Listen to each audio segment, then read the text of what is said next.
Փոքր եւ միջին բիզնեսի միջոցով խոշոր ինստվերից հանելու կառավարության փորձերը հանգեցնելու են փոքր բիզնեսի փակմանը։ Այս մասին Ազատության հետ զրույցում համոզմունք հայտնեց Բարգավաճ Հայաստան խմբակցության падգամավոր տնտեսագետ Միքայել Մելքումյանը։ Մենք ասում ենք, որ այն մտահղացումը, որ դուք փոքրի միջոցով ուզում եք գնաք խոշորի իրական շրջանառությունը արձանագրեք, որևէ քննադատության չի դիմանում, որտեղ այդ միջոցով դուք արդեն վնաս եք հասցնում փոքրին, որտեղ փոքրը պետք է անպայման հաշվապահություն վարի, մշտական գույքագրումներ անի, պետք է դիմակայի խոշորների փաստաթուղթ չտալու այդ հարաբերությանը, իսկ եթե նրանք մի անգամ տան, մի անգամ չտան, այդ դեպքում դու քո ծավալները առանց էլ փոքր է, դու շահութաբերություն չունես, ուղղակի դու չես աշխատի եւ կփակվես։ Օրինակը վերջին 3 տարում 10,000 մանրածախ փոքր օբյեկտների փակումը, եւ հիմա սրան մենք ավելացնենք եւս այդքանը։ Տնտեսագետ падգամավորը պնդում է, խոշոր գործարարներին ստվերից դուրս բերելու համար բազմաթիվ ձևեր կան եւ որևէ անհրաժեշտություն չկա հարվածի տակ դնել փոքր ու միջին բիզնեսին։ Օրինակ, կարելի է հարկային ներկայացուցչի ինստիտուտը կիրառել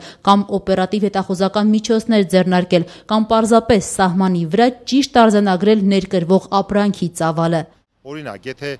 պահեստից դուրս է գալի խոշորի, ուրեմն բարձված ապրանքը եւ գնում է դեպի որևէ իրացման օբյեկտ, վայր, ապա եթե օպերատիվ հետախուզական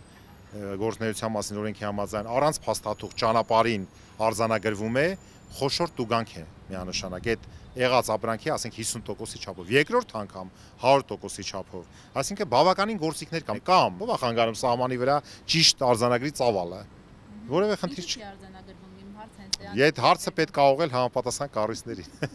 Նշենք, որ երեք կառավարության շենքի առջև ցույցի դուրս եկած ձեռներեցներին հանդիպեց վարչապետ Հովիկ Աբրահամյանը, հավատացնելով, թե օրենքի միջոցով իրենք թիրախավորում են խոշորին, ուզում են ստվերից հանել նրանց, ովքեր չեն ցանկանում փաստաթղթով աշխատել։ Մինչդեռ տնտեսագետ падգամավորը վստահ է, այս քայլը որևէ արդյունք չի տա, քանի որ փաստաթղթերի տրամադրումը կհանգեցնի հավելյալ հարկային պարտավորությունների, ինչին խոշոր գործարարները պատրաստ չեն։ Հետևաբար այս պայքարում Միքայել Մելքումյանի համոզմամբ կառավարությունը պետք է կանգնի փոքրի կողքին եւ ոչ թե նրան գործիք դարձնի խոշորի դեմ պայքարում։ Խոշորն էլ քանի որ ուրեմն իր կորուստներն ու եկամուտները տարիներով հաշվարկել է, ինչ որտեղ կորուստներ է գրել, ինչ որտեղ շահել է, չի ուժում հաշտվի, որ միանգամից կարող է գալ լույսի դաշտ եւ այսքան կորուստ ունենա։ Փոքրն էլ, քանի որ խոշորի թելադրած խաղի կանոններով է գործում, ինքը այդ ուժը չունի, որ դիմակայի խոշորի դեմ, ինքը ստիպված ասում է, ես ռիսկ ունեմ, այ եթե խոշորը կարող է ասենք թե մի 6 ամիս դիմանա, մի տարի դիմանա, որակյալ մենեջմենտով, վարկային ռեսուրս հայթայթելով, փոքրը այդ հնարավորություն չունի։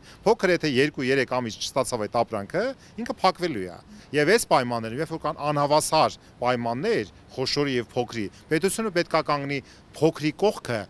նույնիսկ զոհելով այդ